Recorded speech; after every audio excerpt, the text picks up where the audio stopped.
Fernando Henrique Cardoso, welcome to Hard Talk. Thank you very much. I'm very pleased to be here. In a recent interview, you talked about a general lack of enthusiasm in Brazil. You said there's a sense of dejection in my country. Why is Brazil downbeat? I would say basically because there is a lack of trust on the political life in Brazil. Not in one specific person or personality or the president, but the Congress, the way how the political people treats, national problems, and also because of corruption among the political leadership. See? But look at the big picture. I said Brazil is lagging behind India and China. It's true, but still you have a growth rate between 3 and 4%. You have poverty reduction on a very impressive scale. I don't understand why, given that big economic picture, Brazil would be, as you put it, in a crisis of identity. I don't say a crisis of identity. It's a sense of malaise, if I can say in French. You see, we are not feeling well. I mean, this is middle-class people, I must say. People who read the newspaper or try to follow what's going on in Congress. Because the normal citizen in Brazil is rather expressing what you said before. Because the economy is going up. It's true that it's not as high as in other countries or even in Brazil in other time. But anyhow, 4% is not that bad. And it's also true that you are reducing poverty. So in that sense, the normal citizen feels that the standing of their lives is improving. But you see, the reason I said national identity as a way of characterizing your thoughts is because you have said that there's a lack of cohesion about Brazilian national life. You say we have no unifying idea or project. Family, religion, political parties, education, they are all fracturing in Brazil. Well, maybe it's a little bit exaggerated to say they're all fracturing. But the point is that in other moments in Brazilian history, we had the sense that Brazil is making progress. Now we are making progresses. Well, now you're making more progress than ever before, but you seem less happy and less sure about what Brazil is about. That's the point. It's because, we are repeating again and again and again in the last decades, after the redemocratization, that Brazil is lacking of education, lack of health. We have the agrarian reform problem, misery, poverty, every day. So Brazil has become convinced that the situation is a situation of despair. It's not true. We are making progress. It's a matter of to get a new consensus. It depends on the leadership, basically. I would say that I don't want to make that criticism to my president. On the contrary, I think that Lula has a symbolic importance in Brazil because he's coming from the working class and now being president. This could be a very important and positive signal. So why not? I would say, I repeat, because of the lack of trust on the in Brazil, they use the label, it's not correct, but anyhow, political class. Those who have the control of the political system are not trusted by the population. What I get from you, and we'll talk about Lula later, but what I get from you is a real sense of frustration that you had 2 terms in the presidential office and you were not able to change the political culture. You're right. In the case of political culture, you are right. I changed the country, I suppose. Well, I'm not sure that you... Do you really believe that? I mean, again, I'm sorry to quote so many of your own words. In terms of the economy, yes, no doubt. Yeah, but let's go beyond the economy, because you said... And there's a sense of frustration in what you said. My government, you said, made education universal. Yes. But for what? What they now teach in schools is a disaster. No. Why? Well, that's what you said. Yes, I said. But why? Because our problem was to give access to the population, to the schools. Now it's a problem of quality.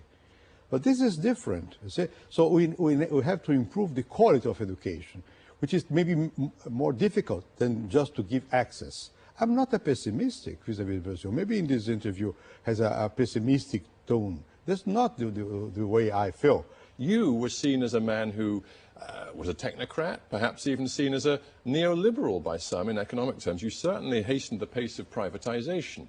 And yet, for all of your structural economic reforms, you couldn't solve the problem of the 2 Brazils, that is the middle class and the successful upper class in Brazil, who are a very tiny minority, and then the vast numbers, the millions and millions of Brazilians who live in poverty. And you couldn't for all of your reforms, tackle that problem of poverty? You are wrong. Sorry. Because I started, not me, even before, but anyhow, we started a program of transformations in Brazil, and the results are coming. I give you the last result. Last result was about the reduction of poverty. The poverty reduction was very impressive in Brazil. Basically, from 1995 on up to today, the poverty line was 40%, now it's about 28%. But Mr. Cardoso, if I may interrupt, yeah? Many Brazilians will say, actually, poverty reduction became much more successful and speeded up after you left office and after Lula came into power, because Lula spent much more money on social programs, including the very well-known Bolsa Familia, which has lifted millions of people from abject poverty. No, the first step was when we stabilized the economy. The poverty line comes down from 40% to 30%. This was the real plan. And then it comes down. That was the currency, the stabilization of the currency, and really taking on inflation. Yes. Which, of course, many people give the credit to Lula for. Well, but this is not true. You know, the stabilization was in '95. Before me, I was finance minister, so the inflation came down and remained at that level. Because Lula put together, I'm not against, I'm in favor. He put together different programs I had. And since he is now being beneficiary of a better situation in economic terms, he's giving more money to these people. So this is increasing. I agree with you, but I started. So the change of the Brazilian, situation started with the stabilization program during the government of President Itamar Franco. All right. Well, whoever takes the credit. All social programs started in my government and have been. They are better off now. Because it's normal that.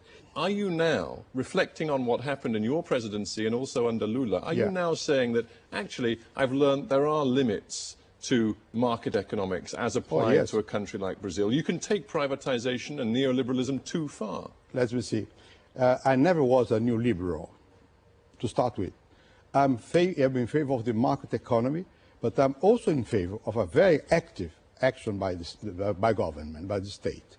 I decided not to privatize some enterprise. Meanwhile, I decided to privatize others. I give you an example, the telecommunication. What happened with telecommunication? We had 800,000 cellular phones. Now we have 120 million cellular phones. And everyone has access to that.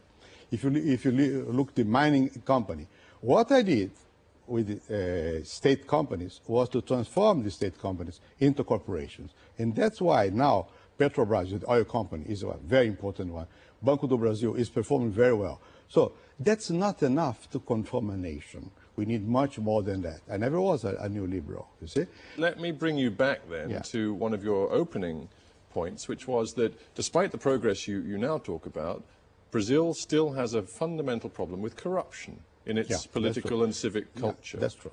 That's why I said that the sense that we are not so well is because of the sense that the middle class has, because the middle class has access to information, that corruption is there. And you have said, if I may put it to you, you've said that Lula, President Lula, has been too lenient on corruption inside his own party. And of course we see 40 officials of his party are now facing trial on charges of buying votes, going back a couple of years.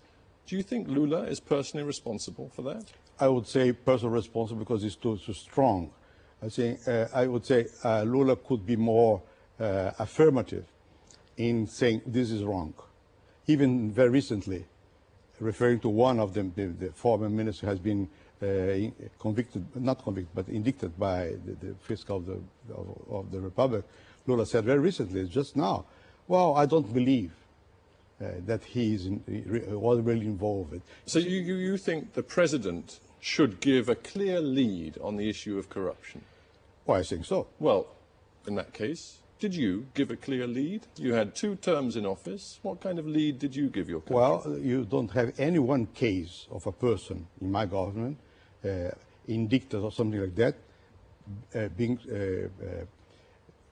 safeguarded by me. Well, that brings me to the essence of my case, if I may say so, because as I understand it, you appointed a federal prosecutor general, Geraldo Brindero, who sat in office for years and received, according to the Brazilian press, over 600 inquiries, I think they're called, into criminal behavior by public officials.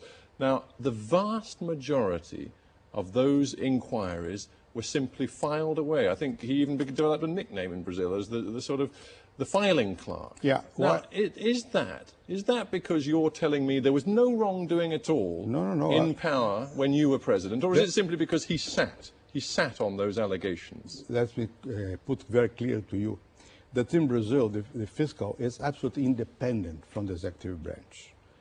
Absolutely independent. But you appointed him. Yes, but he's independent. He judged by himself. And at that time, several prosecutors were highly motivated by political parties. And they tried to accuse it here and there. I never intervened, never, I stress, in any one of these cases. But I guess what I'm getting to is this. You say, and you've said it again on this program, Lula has to give a lead. Lula has to be strong. Yes, but are you telling me there were no charges brought against any MPs or any members of your government over an 8-year period? Are you telling me that politics was entirely clean? Could you give me the name of one? No, I'm just asking, do you think politics was entirely clean? No one has been... but the fact nobody was charged perhaps suggests that or even accused by the press. No one minister. No one. And if one has been, or would be, my reaction would be immediately, get out. So that's what I'm saying to you. All right, let's change it from the personal to the bigger picture. You clearly believe you failed to change the political culture of the country when you were in power, because you've already said that. So hang on, but now that you reflect on it, and now that you see what Lula is going through, how does a leader in Brazil in the future really change this political culture that you say is such a problem? You know, I'm also a sociologist. You refer to a leader to change a political... well, it takes leadership. A political culture. The leader can give an example, can force, but this is a much more ample process than just for one man. I'm not blaming Lula because of that. I'm blaming him in a specific case, not to say no, because he can give offer an example to the nation. To change the political process is a long story. It is necessary to change some rules, some legal, implications, as well as some the culture.